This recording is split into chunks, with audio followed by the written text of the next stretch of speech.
আলহামদুলিল্লাহ, তামাম দিন রোজা থেকে যেখানে কষ্ট পরিশ্রম হয়, এই ইফতার করার সময় এই সবকিছু দেখে কোরআনটা ভরিয়ে যায়। মনে হয় কিছুই মনে হয় না।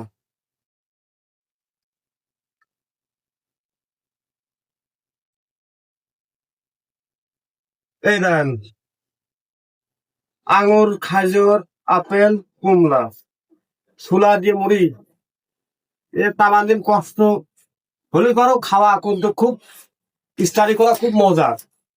এরকম মজার খাবার কিন্তু সব মাসে হয় না, রোজার মাসেই হয়। সবাই রোজা থাকবেন।